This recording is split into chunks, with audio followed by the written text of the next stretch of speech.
नमस्कार दोस्तों, आज आप लोगों का एक बार फिर से स्वास्थ्य समाधान चैनल में बहुत बहुत स्वागत है। तो दोस्तों, यदि आप मेरे चैनल पर पहली बार आए हों तो कृपया चैनल को सब्सक्राइब करना न भूलें एवं वीडियो को लाइक करें एवं ज़्यादा से ज़्यादा शेयर करें, जिससे यह वैल्यूएबल जानकारी अन्य लोगों तक पहुंच सके। तो दोस्तों, आज हम जानेंगे कि हिस्टीरिया का उपचार होम्योपैथी द्वारा कैसे हो सकता है और हिस्टीरिया क्या होता है। तो दोस्तों, देर न करते हुए वीडियो प्रारंभ करते हैं। तो दोस्तों, अगर देखा जाए तो पुरुषों में जितने रोग होते हैं वे सामान्यतः स्त्रियों में भी हो सकते हैं। हिस्टीरिया ऐसा मानसिक रोग है जो पुरुषों की अपेक्षा स्त्रियों में अधिक होता है। आधुनिक चिकित्सा शास्त्र की बात है, उसमें हिस्टीरिया शब्द ग्रीक भाषा के हिस्टेरा शब्द से आया है। हिस्टेरा शब्द का अर्थ होता है गर्भाशय में उत्पन्न दोष। तो इसके कारण ही यह मानसिक रोग उत्पन्न होता है, ऐसी धारणाएं थी दोस्तों। परंतु अब वैज्ञानिक विश्लेषण में स्पष्ट हो गया है कि इस रोग का इकलौता कारण गर्भाशय नहीं है। साथ ही पुरुषों में यह रोग नहीं होता है, यह पूर्व स्थापित मान्यता भी खंडित हो चुकी है। डरपोक, दुर्बल प्रकृति वाले पुरुषों में भी यह रोग उत्पन्न होता है। हिस्टीरिया का अर्थ प्रायः बेहोशी के दौरे आना ही माना जाता है, पर ऐसा नहीं है। इसके कई रूप हैं। किसी जटिल समस्या में उलझा मन जब समाधान नहीं खोज पाता तो लगातार मानसिक संघर्ष चलता रहता है। उस पर जब रोगी को लगता है कि उसे कहीं से सहानुभूति नहीं मिल रही या उसे गलत समझा जा रहा है, तो उसको घुटता अचेतन मन हिस्टीरिया द्वारा निष्कासन की राह खोज लेता है। 15 से 30 वर्ष की लड़कियां हिस्टीरिया रोग से अधिक ग्रसित रहती हैं। आयुर्वेद की दृष्टि से देखा जाए तो यह रोग मुख्य रूप से शारीरिक दोष, वायु और कफ में विकार होने के कारण उत्पन्न होता है। कुपित वायु अपनी जगह से ऊपर की ओर बढ़ते हुए संज्ञावाही स्रोतस या सेंसरी सिस्टम के माध्यम से हृदय, शाख, सिर या कनपटी को पीड़ित करता है। हिस्टीरिया को 3 श्रेणियों में बांटा गया है। हिस्टीरिया की प्रथम श्रेणी कन्वल्जन रिएक्शन यानी मानसिक संघर्ष का राह बदलकर प्रकट होना। दूसरी श्रेणी है गहरी चिंता या अपराध भावना का एंजाइटी हिस्टीरिया का रूप ले लेना। तृतीय श्रेणी है पोजेशन सिंड्रोम यानी दबी इच्छाओं की पूर्ति के लिए अपने ऊपर किसी बाहरी छाया को हावी कर लेना। भूत प्रेत की बाधा इसी कारण होती है।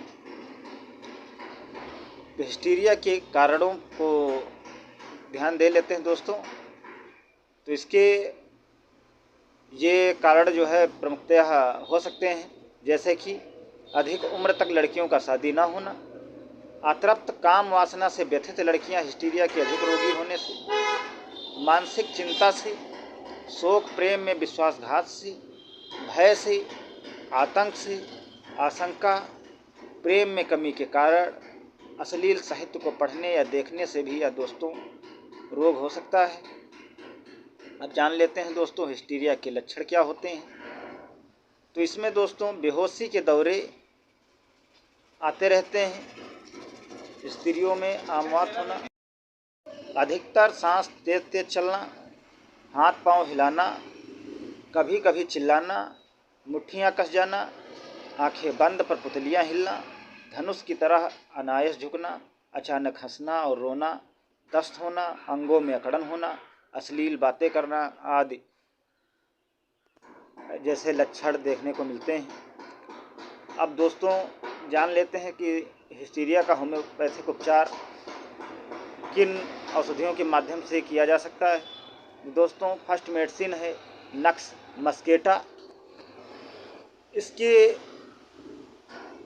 पेशेंट में यह लक्षण दोस्तों पाए जाते हैं, जैसे कि रोगी नवयुवती हो तो उसका ज़ोर ज़ोर से हंसना, एकदम चिल्लाकर रोने लगना, बहुत निर्जीव सा रहना, सोते रहने की कोशिश करना, हिस्टीरिया के दौरे के समय सिर का लटक जाना आदि इस दवा की लक्षण हैं। तो इस दवा की साथियों 200 शक्ति दिन में 6 बार, 4 बार कंडीशन के हिसाब से सेवन करवा सकते हैं। नेक्स्ट मेडिसिन दोस्तों है कैलकेरिया कार्ब। प्रतिदिन कई बार दौरे पड़ना, शाम को अधिक दौरे होने पर माथे पर बर्फ सी ठंडक का अनुभव, पर हृदय में तीव्र धड़कन होना, सिर में दर्द, अत्यधिक कामोत्तेजना होना, पर इस दवा की 200 शक्ति की दिन में 4 बार सेवन करवा सकते हैं। यह औषधि रामबाण तुल्य कार्य करती है। नेक्स्ट मेडिसिन दोस्तों जेल्सिमियम। तो इसमें गुल्म वायु से उत्पन्न रोग में, स्नायुविक शूल, गर्दन से उत्पन्न दर्द, मस्तिष्क में फैल जाए, गले में गोला सा फंसा अनुभव होने पर इस दवा की 30 शक्ति दिन में 8 बार सेवन करवा सकते हैं। और जब ठीक हो जाए तो उसको 3 दिन में 3 बार भी सेवन करवा सकते हैं। पल्साटिला, इसमें साथियों यौन में तीव्र शूल, गर्भाशय में खींचने के समान पीड़ा, गले में किसी वस्तु के आभास में घुटन, रात्रि में रोग बढ़ना, बहुत अधिक प्यास और मूत्र त्याग की इच्छा होने पर पल्साटिला को हम दे सकते हैं। नेक्स्ट मेडिसिन दोस्तों कालोफाइलम। तो ऋतुस्राव या गर्भाशय विकृति से उत्पन्न रोग में, सिर में तीव्र शूल हो, सारे शरीर में कंपन और डिंबाधार में तीव्र शूल होने पर इस दवा की 200 शक्ति दिन में 4 बार सेवन करवा सकते हैं। यदि बार बार मूर्छा, हृदय की धड़कन अधिक हो तो मास्कस्टन औषधि भी दे सकते हैं। गर्भावस्था में मूर्छा के आक्षेप या मानसिक गड़बड़ी हो तो थायराइडनम उच्च शक्ति में सफल औषधि है, इसे समय समय पर देते रहना चाहिए। मूर्छा के तीव्र आक्रमणों में रूबिनी कैम्फर की बूंद चीनल या बतासे पर डालकर 5 से 10 मिनट में देने से लाभ होता है दोस्तों। तरुण अवस्था में हर प्रकार के दौरों को रोकने के लिए लैकेसिस 200 प्लस इग्नेशिया 200 मिश्रित हर 20 मिनट में देने से लाभ होता है दोस्तों। नेक्स्ट मेडिसिन दोस्तों एसाफोटिड्रा। तो 30 पोटेंसी और 200 पोटेंसी में दे सकते हैं इसको। तो इसकी रोगड़ी चिड़चिड़े स्वभाव वाली, कोमल वायु का गले की ओर गोल उठकर आना, डकार आने में कष्ट, खांसी, दमा, पेट फूलना, किसी स्राव के अचानक रोक देने से दौरा आदि लक्षणों में एसाफोटिडा औषधि बढ़िया काम करती है। नेक्स्ट मेडिसिन दोस्तों बेलाडोना। इसको भी हम 30 पोटेंसी में यूज कर सकते हैं। तो इसके पेशेंट में गर्मी, लाली, थरथराहट, जलन इसके विशेष लक्षण हैं। भूत प्रेत का डर व उसी दुनिया में खोया रहना, कल्पना के झुंड, अचातनता, सांस कष्टदायक, तेज, असामान्य आदि जैसे लक्षण बेलाडोना में देखने को मिलते हैं साथियों। नेक्स्ट मेडिसिन दोस्तों कैस्टोरियम 30 पोटेंसी में। तो इसकी वात प्रकृति होती है पेशेंट की, भयानक स्वप्न आते हैं, मासिक धर्म का रुकना या कष्टपूर्वक बूंद बूंद टपकना, पेट में वायु होने पर फूलना व कष्ट, हिस्टीरिया की विख्यात औषधि है ये।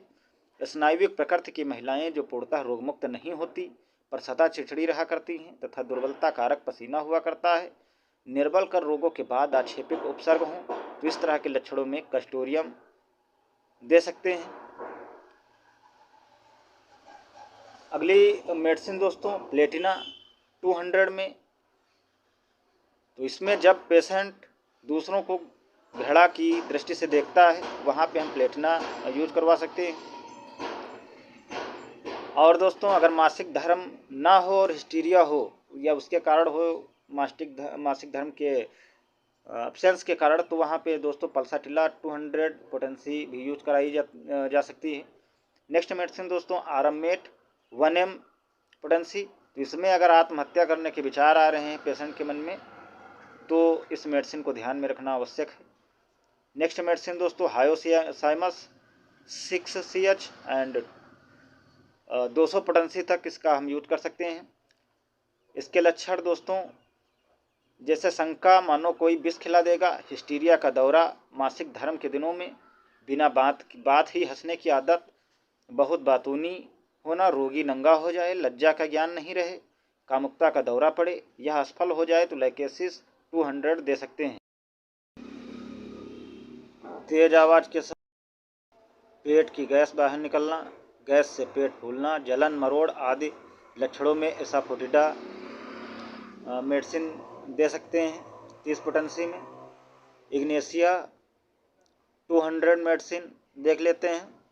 इसमें दोस्तों शोक, दुख, प्रेम से वंचित होना, कामेच्छा दमन, पेट से वायु गोला ऊपर की ओर आता मालूम हो, तेज श्वास, ऐसा मालूम हो कि श्वास रुक जाएगी, हिचकी, उल्टी, निराशा, रोना, शांतिपूर्वक रोग सहना, प्रसन्नता उपरांत उदासी, यह इस रोग की प्रधान औषधि है। इसके असफल होने के बाद नेट्रम्यूर 200 में दे सकते हैं।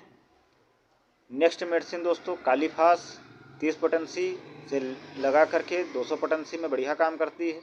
इसमें दोस्तों घबराहट या भावुकता के कारण हिस्टीरिया का दौरा, पेट से वायु का गोला मानो गले में अटक गया हो, हंसना, बेहोशी व प्रलाप आदि लक्षणों में औषधि हितकर है। यह 200 तथा इग्नेशिया 200 पर्याय क्रम से दे सकते हैं। नेक्स्ट मेडिसिन दोस्तों नेट्रम्यूर, ये 200 पोटेंसी से लगा के 1 पोटेंसी तक दे सकते हैं। इसमें दोस्तों मासिक धर्म देर से या कम आने से दौरा पड़ना, दुख से पीड़ित होना, पेशाब में कष्ट, पसीना आने से रोग घट जाने में यह औषधि विशेष उपयोगी है। जबड़े भिज जाते हों, इस अवस्था में भी नेट्रम्यूर को दिया जा सकता है। नेक्स्ट मेडिसिन दोस्तों दोस्तों अब ये देख लेते हैं कि ग्लोबस हिस्टीरिया क्या होती है। हिस्टीरिया वाली औरतों को प्रायः एक शिकायत यह रहती है मानो गले में कुछ अटका सा है। यदि वह अनुभूति जल्दी से ना मिटे तो एसाफोटिडा, इग्नेशिया, लैकेसिस, नेट्रम्यूर, सोरिनम का उपयोग किया जाता है, पर इसके साथ स्ट्रिक्निनम को भी हमें नहीं भूलना चाहिए। इस दवा में गला सूखा संकुचित रहता है, गले में ढेला सा अड़ा रहने का भाव रहता है और निगलना कठिन होता है। गले में आक्षेप के कारण स्ट्रोमोनियम वाला भी जैसे निगल नहीं सकता, वैसे ही हिस्टीरिया के कारण स्टिक्निनम वाला निगल नहीं सकता। इस रोग की एक दवा और भी है, वह है रेफेनस। यह भी ग्लोबस हिस्टीरिया वालों के गले में कुछ अटका है इस अनुभूति की दवा है। इसी के समान है कैजुपुटम, इसके भी लक्षण रेफेनस की तरह से ही हैं। कैजुपुटम और रेफेनस में अंतर यह है कि कैजुपुटम में कई अंगों की विवृद्धि व अनुभूति रहती है जो रेफेनस में नहीं होती। कैजुपुटम ऑपरेशन के बाद उत्पन्न हिचकी की भी महत्वपूर्ण दवा है। पथ्य इसके लिए दोस्तों देख लेते हैं। दौरे के बाद कसकर पहने कपड़े ढीले कर दें। रोगी को दौरे के समय नीचे फर्श पर लिटा दें, यही सबसे उचित व सुरक्षित स्थान है। रोगी को खुली हवा मिले ऐसे सभी उपाय करें। रोगी के मुंह पर ठंडे जल के छींटे दें। कलाई, टखना, हथेलियाँ, तलवा आदि रगड़ना कभी कभी लाभप्रद रहता है। तले हुए मसालेदार पदार्थ, चावल आदि खाने को नहीं दें। सुबह घूमना अच्छा है। तो दोस्तों यदि आप लोगों को यह वीडियो अच्छा लगा हो तो कृपया इसको लाइक करना ना भूलें एवं ज़्यादा से ज़्यादा शेयर करें। और हाँ दोस्तों, किसी भी मेडिसिन का सेवन करने से पहले अपने नज़दीकी होम्योपैथिक चिकित्सक से परामर्श करना न भूलें। इसी के साथ दोस्तों धन्यवाद।